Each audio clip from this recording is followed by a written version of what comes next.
নমস্কার, বিকেলের সংবাদে সবাইকে স্বাগত। আমি রয়েছি আপনাদের সাথে একটি খবরে। অবৈধভাবে জমি নামজারি হস্তান্তর বিষয় নিয়ে শনিবার বিধানসভায় প্রশ্ন তুলেন কংগ্রেস বিধায়ক সুদীপ রায় বর্মন। জবাবে সুনির্দিষ্ট চিঠি দিলে এই বিষয়ে আইন অনুযায়ী ব্যবস্থা নেওয়া হবে বলে প্রতিক্রিয়া জানিয়েছেন মুখ্যমন্ত্রী ডাক্তার মানিক সাহা। সিপাহীজলা জেলায় অবৈধভাবে জমি নামজারি হস্তান্তরের বিষয় নিয়ে বিধানসভায় প্রশ্নোত্তর পর্বে মুখ্যমন্ত্রীর জবাব দাবি করেন কংগ্রেস বিধায়ক সুদীপ রায় বর্মন। পরবর্তী সময়ে বিষয়টি নিয়ে আলাদাভাবে সাংবাদিক সম্মেলন করে পশ্চিম ত্রিপুরা জেলার সাবেক জেলা শাসকের একটি চিঠির অনুবাদও পড়ে শোনান কংগ্রেস বিধায়ক সুদীপ রায় বর্মন। তিনি প্রতারিত হয়েছেন কারণ আমাদের কিছু সরকারি কর্মকর্তা দুর্নীতিতে জড়িত। স্যার, সমাধান হলো অবিলম্বে ভূমি রেকর্ড ও সেটেলমেন্টের পরিচালক রত্নজিৎ দেববর্মাকে অফিস থেকে অপসারণ করা এবং তার বিরুদ্ধে বিস্তারিত তদন্ত করা।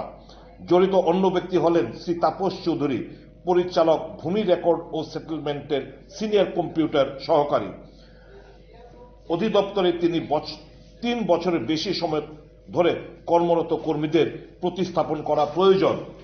একজন অবসরপ্রাপ্ত আইএএস টিসিএস অফিসারদের নেতৃত্বে একটি তদন্ত কমিটি গঠন করা যেতে পারে, যারাই এই জমি চালু হওয়ার পর থেকে করা সমস্ত মিউটেশন বিশ্লেষণ করতে পারবেন। আপলোড করা নথির মাধ্যমে মিউটেশন ম্যান্ডেটরি পরীক্ষা করতে হবে এবং কোনো অসঙ্গতি থাকলে মাঠ পরিদর্শন করতে হবে এবং সংশ্লিষ্ট সকলের বিরুদ্ধে ব্যবস্থা নিতে হবে। মহাশয়, সাধারণ মানুষকে স্বস্তি দিতে এবং পরিষ্কার প্রশাসন নিশ্চিত করার জন্য রত্নজিৎ দেব এবং তাপস চৌধুরী এসসিএ মানে কম্পিউটার যে অবিলম্বে অপসারণ করা উচিত এবং ভূমি রেকর্ড কারসাজির ক্ষেত্রে তাদের ভূমিকা বিষয়ে তদন্ত করা উচিত। জিএপিএনটি থেকে চার্জশিটটি বিবেচনা করা যেতে পারে। সিপাহীজলার ডিএম এবং কালেক্টর চার্জশিট তৈরিতে প্রয়োজনীয় সকল সহায়তা প্রদান করবেন, ডিএম লিখছে। এদিকে বিধানসভায় এই বিষয়ে সুদীপ রায় বর্মনের দৃষ্টি আকর্ষণ নোটিশের জবাব দিয়েছেন মুখ্যমন্ত্রী ডাক্তার মানিক সাহা। সুনির্দিষ্টভাবে চিঠি দিলে এক্ষেত্রে আইন অনুযায়ী ব্যবস্থা নেওয়া হবে বলে জানিয়েছেন মুখ্যমন্ত্রী doctor Manik Saha. Please write a letter and give all the details. If there is any loophole or if there is any, if I get anything wrong, of course I will go for investigation. আরে শেষ মুখ্যমন্ত্রী বলার পরে আর লাগে না। সুদীপ বাবু, আরে মুখ্যমন্ত্রী বলেছেন চিঠি দিন, উনি অ্যাকশন নেবেন।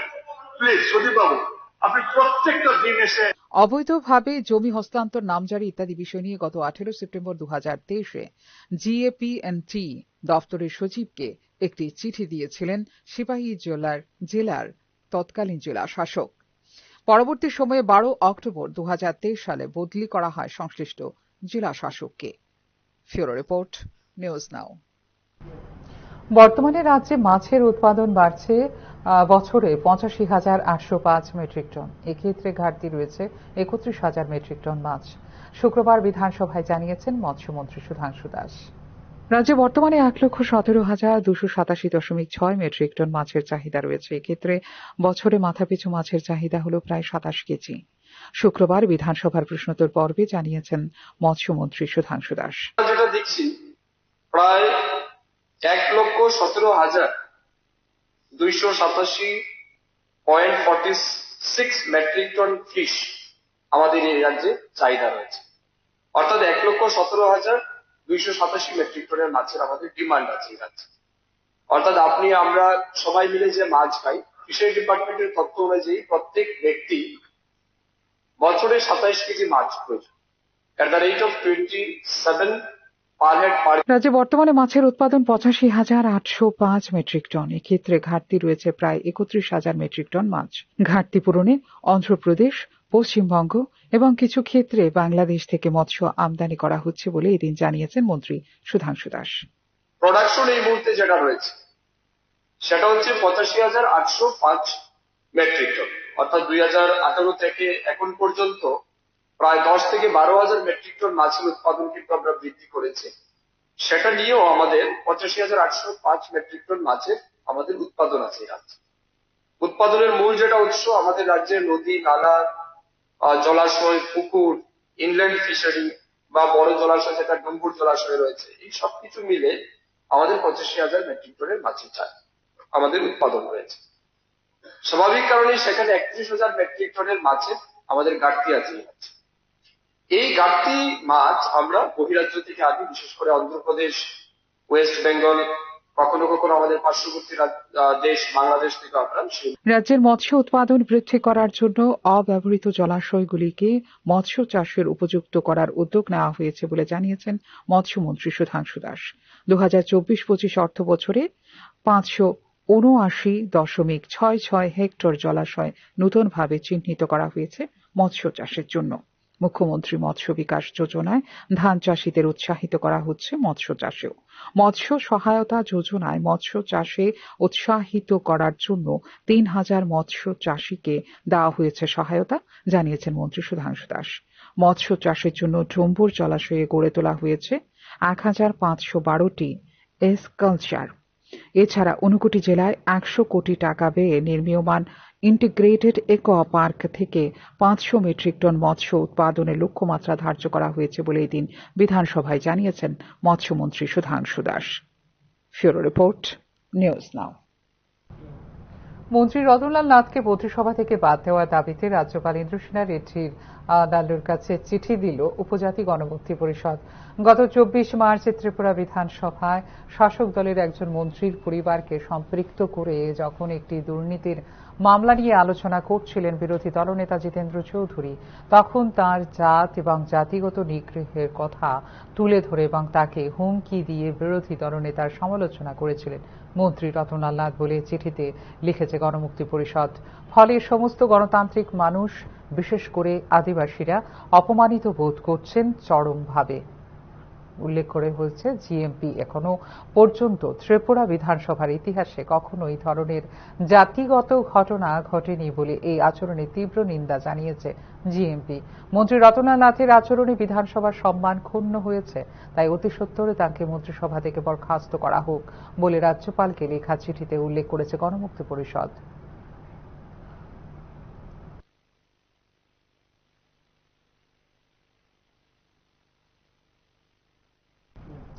উদয়পুর গোকুলপুর এলাকার 12 বছরের ছেলে দীপান্ত দেবনাথ বন্ধুদের সঙ্গে মাঠে খেলতে গিয়ে বারুদ ভর্তি বলে হাত দেওয়ার সঙ্গে সঙ্গেই তার দুটো হাত আগুনে ঝলসে গেছে বলে জানিয়েছেন তার বাবা মা বিপ্লব দেবনাথ বাবা। বর্তমানে ছেলেটি গোমতী জেলা হাসপাতালে শল্য বিভাগে চিকিৎসাধীন অবস্থায় রয়েছে। অন্যান্য দিনের মতো দীপান্ত দেবনাথ বন্ধুদের সঙ্গে ক্রিকেট খেলতে গিয়ে জঙ্গলে গোলাকৃতির কিছু পড়ে থাকতে দেখে সেটি তুলে এনে পর্যবেক্ষণ করতে গেলে সেটিতে আগুন লেগে যায়। আগুনে পুরোপুরি ঝলসে যায় তার হাত দুটো। পরিবারের লোকজন বিষয়টি প্রত্যক্ষ করে দ্রুত চিকিৎসার জন্য তাকে গোমতী জেলা হাসপাতালে নিয়ে যান। বর্তমানে আহত দীপান্ত দেবনাথ গোমতী জেলা হাসপাতালে শল্য বিভাগে চিকিৎসাধীন অবস্থায় রয়েছে বলে জানিয়েছেন হাসপাতালের চিকিৎসক।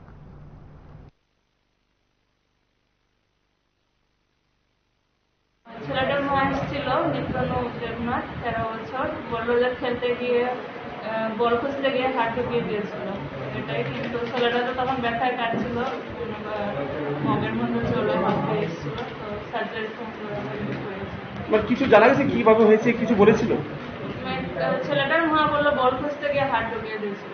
তো মানে কিভাবে হয়েছে এটা কিছু জানা যায়নি এখনো। কি বারুদ টারুদ লেগেছে হাতে? বারুদ লেগেছিল হাতে বারুদ লেগেছে, ফেটেছিল বললো। তো হাত কি জলসে গেছে নাকি? ভর্তি রয়েছে। প্রায় 7 মাস আগে বক্সনগর বিধানসভার 5 নালিয়া গ্রামে জল জীবন মিশন প্রকল্পের কাজ সম্পন্ন হলেও এখনো পর্যন্ত এলাকায় পৌঁছায়নি পানীয় জল।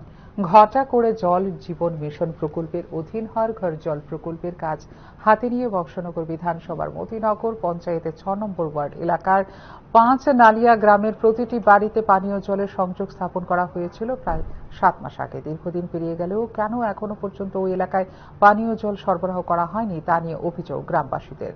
স্থানীয় গ্রামবাসীদের পক্ষ থেকে গ্রাম প্রধান থেকে শুরু করে স্থানীয় পঞ্চায়েতে জানানো সত্ত্বেও গ্রামে জল সরবরাহের কোনো ধরনের উদ্যোগ গ্রহণ করা হয়নি, তাই এলাকাবাসীদের পক্ষ থেকে সংশ্লিষ্ট দপ্তরে 5 নালিয়া গ্রামে জল সরবরাহের জন্য দ্রুত পদক্ষেপ গ্রহণ করার দাবি জানানো হয়েছে।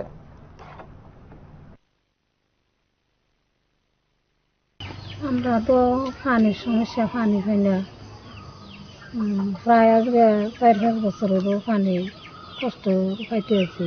প্রধান মেম্বাররা তো জানাইছি, তারা তো আমরা সামনে পঞ্চায়েতে কল দেয়, লগে লগে কথা কয়, উনি কয় দিব, হ্যাঁ কয় তো আইব, তারপরে তো অন্ধ আর পাইতে আছে না।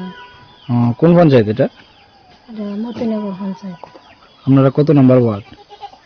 6 নম্বর, গ্রামের নাম কি? হাসনালিয়া।